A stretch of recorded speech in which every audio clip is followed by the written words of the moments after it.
Here's another tale of triumph from Donnie in Northeast Ohio. Listen to this now. This isn't a question. It's a check-in statement. Last fall, 2021, I was weighing in at nearly 370 pounds.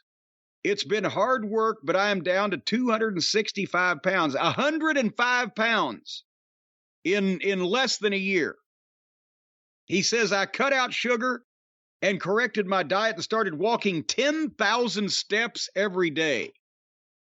Now that sounds hard. I cut out the sugar and corrected my diet at various points in my life. I've never just gone insane and decided I was going to walk 10,000 steps. Well, by the time you get finished with that, would anybody know where the fuck you were at? To be fair, you have no idea how many steps you're taking on a normal day. You're not tracking anything with a Fitbit or an Apple Watch or anything.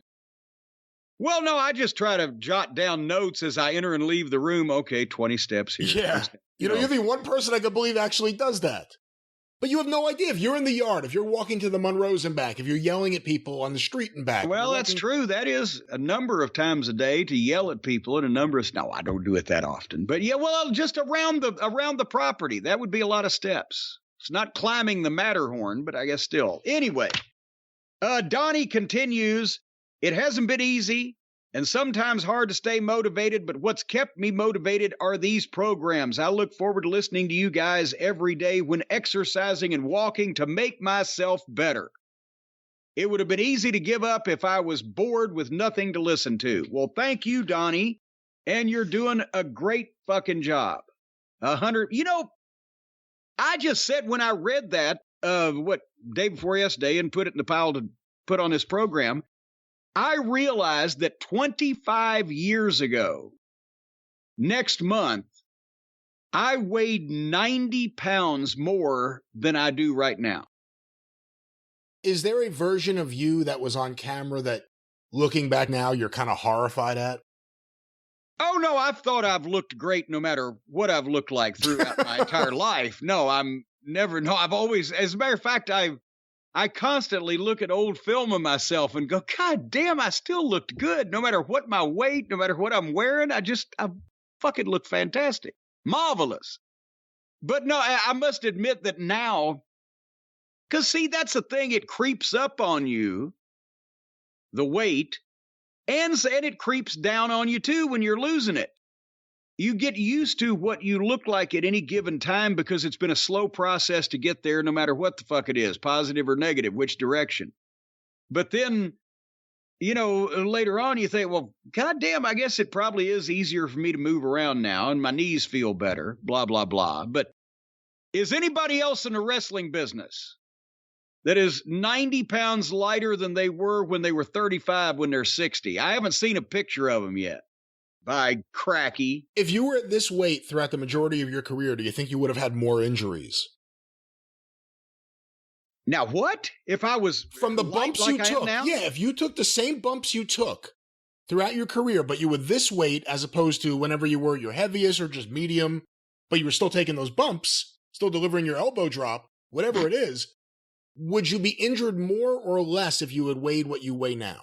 No, I never took bumps where I needed the excessive padding that, I'm always saying that 140-pound girls can't be taking slams off the top rope through a table to the concrete floor or whatever the fuck. And that still, is true.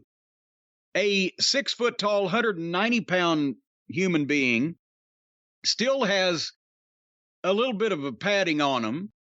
So I never did that shit. It was bumping in the ring or bumping on the floor from the floor, a lot. But my injuries came from either the scaffold match, doing just obviously something I had no business doing, or just the accidental shit, blowing the ACL in Philly, or, Bullet Bob landing on me and popping a hernia out on me in Knoxville, whatever the case. That's accidental shit. Did the added weight actually help you? Well, no, that's what I'm saying. That was when I really got injured rather than just hurt, sore, banged up, bruised, knees, elbows, whatever. It was the accidental shit that would happen no matter what you weighed. If anything, I may have, been able to move around a little bit quicker. I don't know that I would have wanted to be 190 pounds, but early in the business, when I first got into business as a manager and took the most bumps from 82 through 88, by that time, both my knees were bad. And then also I was not completely motivated with WCW. And then I took a bunch more in Smoky Mountain because I was working for myself, and then pretty much curtailed it. But 220 or 225 had a good mix of padding, and I could still run around and move around when I was young. When I got bigger, such as the WWF days, that was... But goddamn, you needed to have a mattress wrapped around you to fall down on the WWF rings in those days. So, I don't know. I'd like to say that, boy, if I'd have lost weight and got in shape, I could have avoided this injury and that injury. But actually, no, I don't think any serious injury I ever had depended on...